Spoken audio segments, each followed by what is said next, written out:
everybody. I'm here with my guest, Sebastian Adams. Sebastian, you want to say hi? Hello. Thank you for having me. Of course. I'm so glad to see you. So, Sebastian studied with me very briefly. Really, he was a student of Dan Silver's. But when I was there as a graduate assistant, one of my duties was to teach a lot of the incoming freshmen, like fundamental lessons. And we would do, was it about a year that we did that? And then you would see Dan like once a month. Is that kind of how it went? Yeah, and I think you deserve to give yourself a little more credit because I had a lesson with Dr. Silver, and then I had 4 lessons with you and another lesson, and then that was the time he decided, yes, you should go in the clarinet studio at CU. So you had a Oh. big impact on my life, Kristen. Oh, wow. So I had no please, idea. That's please give really nice. for that. It's true. He heard me once. He said, "Take lessons with my student," and then I did. And then I came back. He said, "Okay, I think you're ready." I'm like, "All right, sounds good." Oh, that's So cool. It's crazy. I mean, I really like working on fundamentals, obviously. So, I, yep, I learned a lot in those 4 lessons initially, and then more to come. So, was it just four? Is that all we did? well, we did 4 before I got into the studio, and I still Okay. took lessons with you but on occasion I also took lessons with Dan. I thought it Um, was like a hybrid. Okay. Yeah. yeah. Yeah, Well, for sure. tell us what you've been up to because it's been over 10 years. What are you doing now? Yeah, it's been a wild ride, but after I graduated from CU with in music education, I taught at a high school in Adams 12 for 3 years, and I had a blast with that and decided to go further into music education and got my master's at CSU and studied with Dr. Eric Johnson and Dr. Rebecca Phillips with a wind conducting cognate as well, and just made so many amazing connections up there. And um, and I wouldn't trade that experience for the world. And then I taught at a charter school for a year and a half, and then I moved back down to Longmont. And I'm here teaching at Timberline PK through 8, which is a middle school in the St. Vrain Valley School District, right along the Front Range. And I just finished my first year at that school, and it was Oh, the COVID year that everyone can. It was a heck of a year to start, oh, and you know what? It was an amazing experience, and I just purchased a house right next to it, so I'm like ready for some consistency already. nice. So yeah, lots of exciting things have happened. But I really do think I was set on the right path. By starting with your lessons, honestly, and then continuing with Dan Silver and my experience at CU, and yeah, it's been a great ride so far. That's awesome. There's so many good schools in Colorado. I mean, you just can't go wrong, really, no matter where you go. They're all good. Mhm. Yeah, I mean it's how you make the experience too. I think there's value in that as well. But I certainly felt lucky to have attended CU with these amazing people. I feel very lucky that I was allowed to go there as well. I don't know if you know this, but I barely slipped in. Like I was kind of on probation a little bit. Oh, I I mean, didn't know. I was a band director for 2 years after my undergrad, or no, sorry, after my master's, and so I was really out of practice. Mhm. And you know what it's like. You know, when you're a band director, it's really hard to find time to practice. And so my first year, I was so committed to what I was doing, I rarely practiced, if at all. And Mhm. my second year, I started to think, okay, I think I might want to go back to school. So I started to practice a little bit, but it was like half an hour to an hour a day. So I was pretty rusty when I sent in my audition video. So I'm really glad that he took a chance on me. And I think he admitted later that he was glad too. Well, I am also glad about that. When I got to see you, I hadn't had any private instruction. Oh, I mean, wow. other than the initial, screening with Dan, he didn't make it a screening. It's just let's play music together. But you were the first consistent teacher I Oh, had, okay. and yeah, he basically said if it weren't for like the growth I saw you have, with Kristen, I don't think I would have let you in right away. Oh, wow. So, and I mean, I there were all sorts of things happening when I was playing that we worked on together. So I don't know. I'm just so excited to be here with you today because I'm grateful. My gratitude um, is strong. And when you reached out to me about this book, and I was like, oh my gosh, Kristen, like, why haven't I reached out? Why haven't I reached out? And yeah, I love this. I love this etude. It's so much fun, and yeah, just excited to be here. That's so cool. Well, thank you for sharing that. It's always nice, like you're a teacher, it's nice to like hear that stuff even if it's years later, because you never know what kind of effect you're having on somebody, Hmm. especially in the moment. And Hmm. you go into a lesson and sometimes it's hit and miss and sometimes there's excuses and you're just like, come on. But then years Yeah. later it's nice when they tell you, hey, that made a difference. That's nice. Well, it's true, and I need to be better about reaching out to my former teachers. So this is good. Well, let's take a look at this music. I'm going to pop it up on the screen. So, this piece was another one that was written out of order. Most of this book was written in order, but I was trying to fill this Hmm. gap of practicing alternates or forks or side keys, and so I decided to kind of position this one right after May the Forks Be With You appropriately, so you're getting more work with alternate fingerings and stuff like that. Hmm. It turned out a little bit tougher than I originally anticipated, but I think it's a really good exercise in working in G flat major. Yeah. There's a lot of scale movement, so if you're hesitant with G flat, it's a really good one to work on. And I Hmm. also realized reviewing through it today, since there is not a single accidental in this etude, you could read it as though it's G major. You could just replace that key signature in your mind with an F sharp, and you could learn it in G major so that you understand the tune, how it goes, how it should be stylistically in a really easy way. And Hmm. then you can transfer it to G flat and have a little fun. I'm so happy you said that because I tried that when I was Oh, practicing it last week. Because I don't know if this happens to you, but when I practice something super technical, my interest in the expressiveness and just the mood and the story it paints, it starts to fade because it's like I have such a relationship of thinking more about this than this. And when I played it in G, I was like, okay, right, this is how I was pushing this air through, and this is how I was trying to dance in this section. And for some reason, a different key really helps my brain like feel it anew again, give it that refreshing look. So but yeah, you're right, it's pretty cool how that works out. and it's fun to do it in different keys, I think. Hmm. It would challenge those who have perfect pitch. It would probably mess with their ear, but I'm Yeah. kind of a relative pitch kind of person, so I don't really care as long as it's relatively correct, You right? speak my language. All right, well, let's look at these drills at the top. So we've got B flat to C flat. I know that's kind of weird to look at, but that's what's in the key. So you're going to see a lot of C flats. So we're doing B flat here, and then we're adding the fork key for that. Hmm. And then the G flat to F, that's your chromatic F sharp with your thumb and your bottom two side keys. And then you're just going to let go and come back, let go and come back. I put a star in the first measure to indicate when you're using the bottom hand fork, and then a double star for the side key. And those fingerings are here at the bottom for those of you, if you want to grab that, to grab your attention. Now, I didn't put a star on every single note, so I just kind of said there's lots of opportunities for these fingerings, because if I had actually put them all in there, it would just be a whole page of stars. So just look for them, mark them as needed, and you'll survive through it that way. There is obviously a Copland influence. You're going to hear little motives from the Copland Clarinet Concerto sneaking in. But by the time you get to the fourth line and you're playing this more expansive sort of, American pastoral kind of Copland sound, that's a totally original tune here. But mostly it just kind of like mimics the rhythms of parts of the clarinet concerto, and I really liked that idea of it.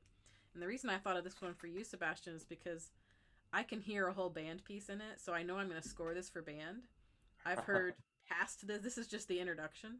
I can hear Hmm. it every time I play it. I hear the accompaniment in my ear. Mm. So I feel like, I don't know, it just seemed to like hit the nail with the hammer. And I'm like, okay, this is going to be a band piece. And then it just made me think of you because I knew you were a band director. And I don't know, it just kind of went that way. Yeah, it's funny because I always try to think of titles and like what they mean to me, and I never thought of this as sort of that was the impetus behind the title and behind, how the music was structured. But I see what you mean, like hearing what all the instruments would be doing in this initial section, and what a fun piece this would be to do with a group of people.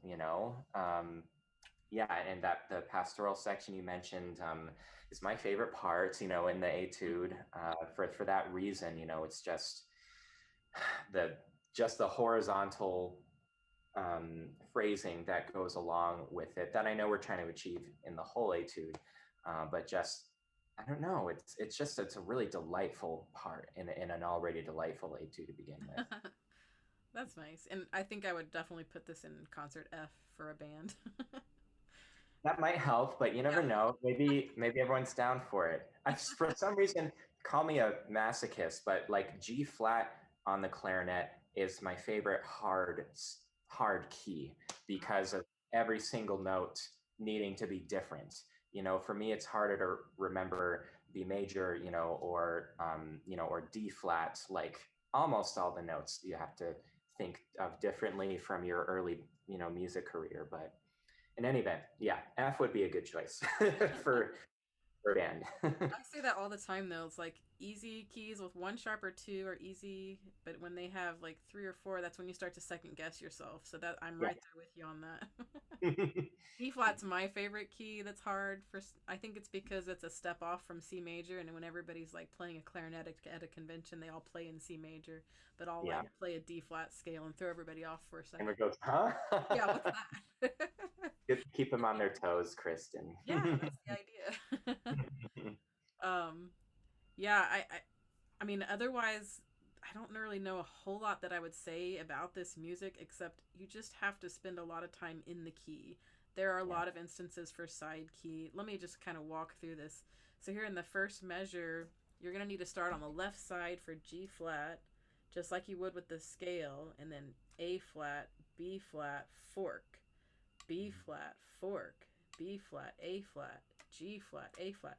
So you're just basically working within the confines of the G flat scale. There are a few skips here and there, but most of the movement is scale type movement. So it's just get your G flat scale really comfortable and then dive into this. Or you can read it as though it's in G major and really get the tune in your head and then work backwards and work on G flat like we were talking about earlier. There is one slide. If you are fortunate to have the extra E flat lever that some people have that's over here, you don't have to slide. I don't have that key, so here you do a little left to left slide, so that's what that indication is. Um, Gosh, and there's just not a whole lot more that I would explain except practice your G flat scale, mark in what you Mm-hmm. need, and then the style, of course, is a big part of it. And Mm. counting the rest. Most of the etudes in this book are pretty simple rhythmic, rhythm wise, but this one's a little bit more intricate with the counting. And you can always learn it in 4/4 first and then Mm-hmm. push yourself to do cut time, so that works nicely too. Yeah, what I like about the cut time and about any piece that's in cut time is that not that it forces me, but it encourages me to think about the phrases in the long run, because it's easy as musicians to get caught in the weeds about like every single note. And I definitely have the solar flare, um, uh, the solar, what's it called, tendency when I phrase. But yeah, the cut time feeling, as you practice with the metronome or whatever, it just helps me feel the music in bigger chunks, um, which is a big thing I worked on with you, and later on with Dan, on seeing the bigger picture. And so Yeah. I thought of that when I saw the cut time. Big picture is nice, and I used to struggle with that a lot because I like the details. I want to jump right into a detail, and that's Mhm. tough as a band director. Like, you can't teach a band class the way you would a private lesson. I learned that very quickly. So, like, Right. okay, and then my fellow directors were very helpful, which was nice. So they were like, okay, you can do like two or three details, but the rest of the time it's like everyone's got to be playing, and I'm like, no. So, because I would have like this list of 10 details I wanted to go through with like a seventh grade band, and they were just like, no, you can't do that. So, I get it. I learned and I found a balance. But you're right, it's totally a balance. You want your students to be meticulous and to be deliberate. And at the same time, there's things to get done, and there's, a universal goal amongst everybody. And it's, you can definitely have too much of one or the other. Um, but yeah, anyway. No, I was lucky to have really good directors around me, so it was very helpful to have Mhm. well seasoned directors, and then I accepted feedback, no trouble with that. Like, what do I do? So it was nice. I was just saying, I know you talked about playing a little bit, and I'd love to play it if you're willing to hear and give Oh me some yeah. tips because, and I have it next to the screen right here open. But I don't know, maybe I could just play a part of it, or if you want to hear all of it, I don't know. I would love to hear you play it. Now, are you gonna play it in G flat or G major?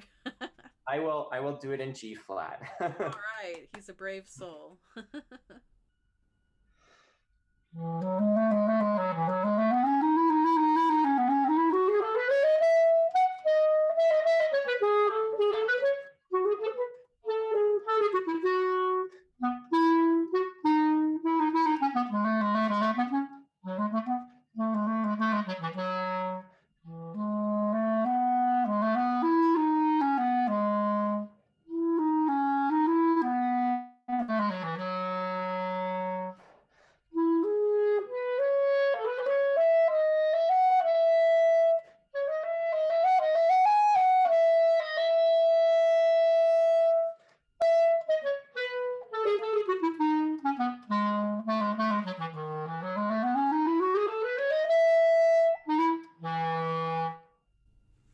Hey, very nice.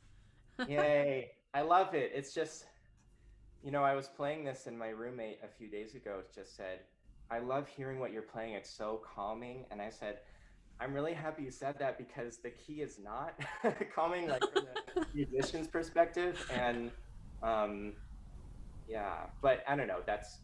I love the title for that reason. It's like, what conflict are we talking about? Like the fact that it's this pastoral thing, but in this, treacherous key. Is it, trying to think about the complex rhythms that happen inside it, how to phrase it. Like, there's a lot of ways to interpret the title, and yeah, it was just fun.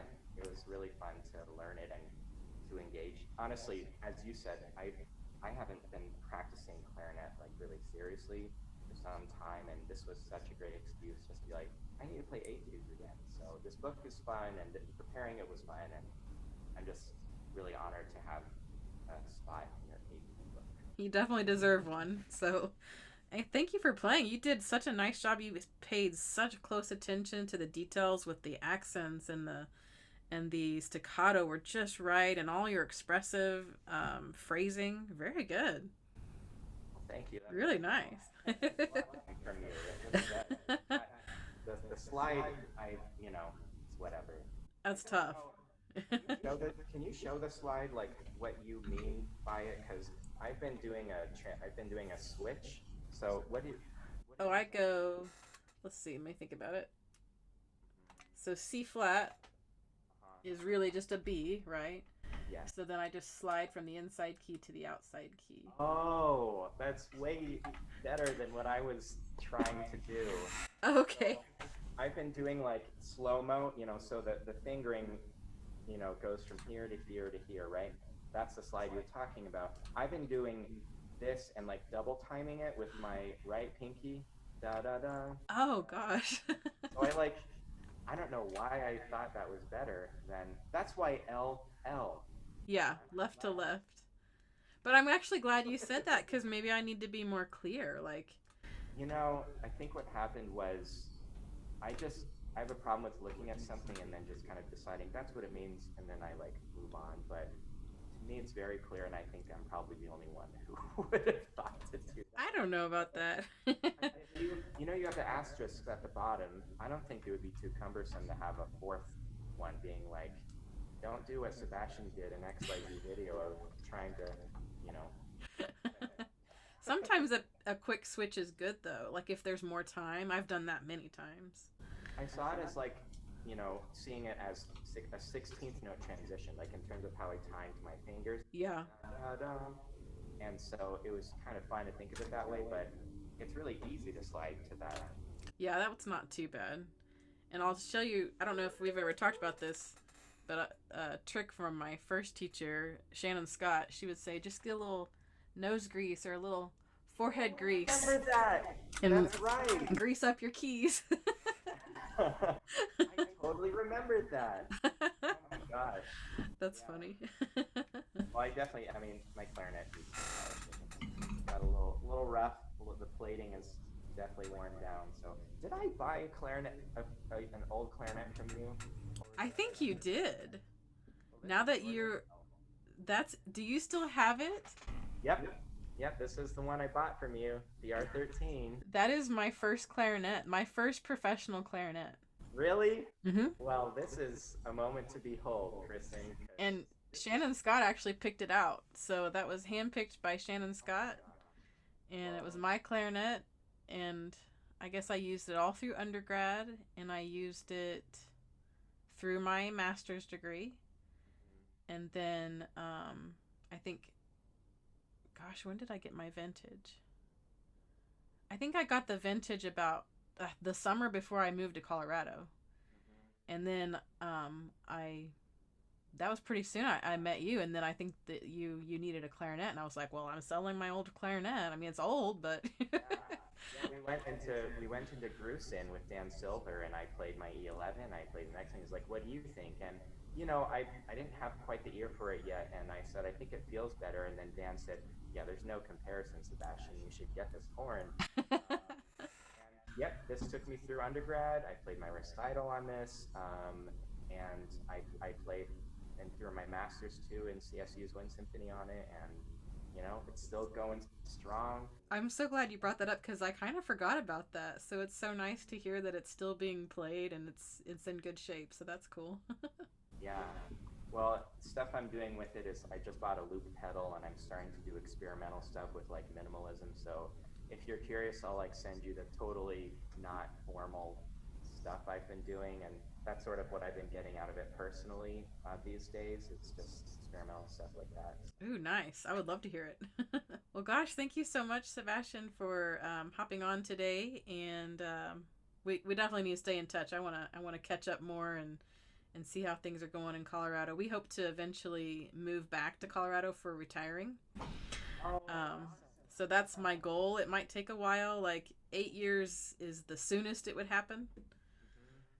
So we have this kind of window that we're aiming for. So we'll see if it happens. Well, whenever it happens, or if you end up visiting sometime, we should nerd out and play some duets or something. Totally. I can't wait to hear people play this one. If it's really, really, really challenging for you, play it in G major. And you can always come back to it and learn it in G flat, because we've got a variety of ability levels in our group. So please don't let this one scare you away. It is a lot of flats, but it is based on the scale. So just practice that scale and you'll get it. Yeah, I think it's an awesome one, and I sincerely hope people give it a shot. Anyone who buys your book, I hope they give it a shot. Me too. Well, thanks again, and I'll hopefully to catch up with you soon, okay? Sounds good. Thanks, Kristen. Good to see you. You too. Bye.